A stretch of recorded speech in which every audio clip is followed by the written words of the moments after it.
Assalamualaikum warahmatullahi wabarakatuh. Nama saya Sugiri Sancoko. Saya adalah mahasiswa S3 Ilmu Sosial Universitas Erlangga dengan nomor Indo Mahasiswa 378 23 1011. Mudah-mudahan hari ini saya akan bicara sedikit tentang SPBE, sistem pemerintah berbasis elektronik, dan itu penting yang disebut e-government. Tantangannya luar biasa sulit dan rumit memang. Pertama, rakyat menuntut di semua lini harus transparan.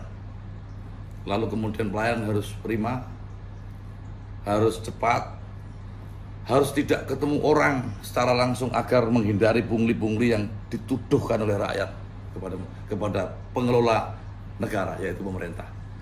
Lalu kemudian hari ini mau tidak mau kita harus akrab dengan digital, akrab dengan e-government untuk menjawab semua tantangan. Nah, satu-satu kita percayai dari awal.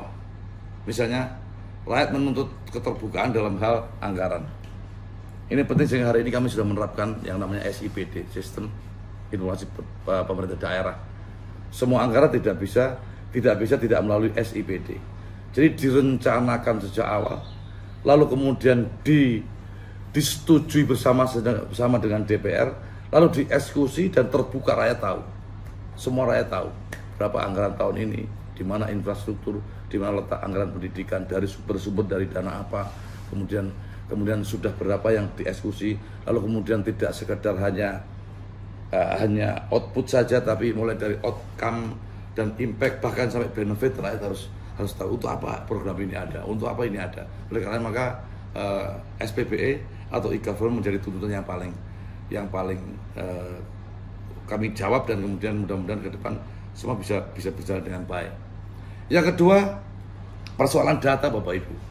Data ini tidak gampang. Dulu ketika pengentasan kemiskinan, untuk kemudian berapa jumlah orang miskin, siapa saja by name by address, selalu bersumber dari kepala desa. Kepala desa kadang-kadang terjadi silang sengarut. Jangan-jangan rakyat curiga, jangan-jangan hanya saudaranya kepala desa. Jangan-jangan data ini tidak valid, jangan-jangan dimanipulasi. Oleh karena mereka hari ini semua data, satu data. Dan kemudian ini keren. Kami sudah mulai mencoba bahwa data di semua DTKS adalah menjadi satu data.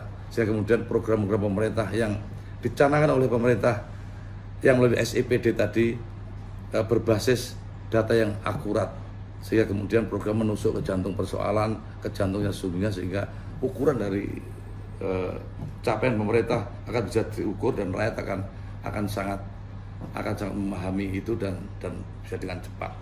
Yang ketiga, pelayanan, Bapak Ibu. Pelayanan yang ingin kami dorong adalah bagaimana agar kemudian mulai dari kependudukan, lalu kemudian surat menyurat, lalu apa saja, pelan-pelan kami menuju ke sana, sehingga untuk menghindari pertemuan langsung antara si pengurus izin, kalau itu izin, si pemohon KTP atau data kalau itu di kependudukan atau apa saja, sekarang sudah bisa mandiri, dan kami ciptakan itu di Dukcapil. Kami sudah melakukan itu. Mudah-mudahan ke depan semakin bagus.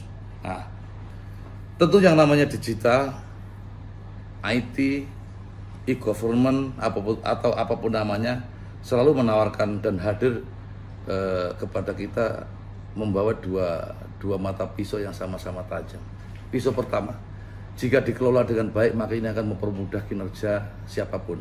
Percepatan iya, pelayanan iya, lalu kemudian praktis dan luar biasa. Tapi pisau yang kedua adalah dampak negatifnya manakala kita tidak mampu mengelola itu. Oleh karenanya maka tantangan kita adalah bagaimana generasi penerus, generasi muda tidak hanya satu mata pisau, tapi dampak buruk dari semua yang berupa IT ini adalah harus kita pikirkan pascanya, dampaknya yang sebenarnya kita ke depan bisa mampu mengelola dengan baik. Ambil contoh misalnya banyak hoax, banyak apa saja yang kemudian ini menjadi tantangan kita bersama-sama. Hari ini kami mengatasi hoax agak dengan susah payah memang, karena pemahaman terhadap literasi digital belum sampai membumi ke bawah, sehingga kemudian kami campaign dengan cara anak muda, kami hadirkan musik, kami hadirkan apa, agar kemudian literasi digital benar-benar mampu kita manfaatkan untuk kepentingan yang perubahan generasi yang lebih baik. Itu barangkali salah satunya adalah itu. Mudah-mudahan dengan e-government pemerintah bisa hadir dengan transparan, dengan cepat, dengan pelayanan yang baik, dan dengan sesuatu yang mungkin dibutuhkan oleh manusia modern seperti hari ini.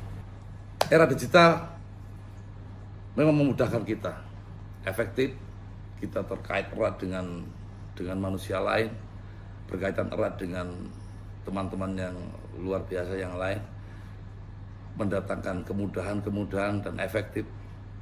Tapi bagaimana tantangan yang harus kita hadapi? Bagaimana kita mampu menampilkan e-government yang manusiawi, tidak dianggap sebagai robot dari e-government. Manusia harus hadir di sana. Manusia hadir itu seperti apa? Nah, itu yang kita pikir bersama-sama. Mampukah kita menjawab tantangan itu? Jika kita mampu, maka selesai semuanya.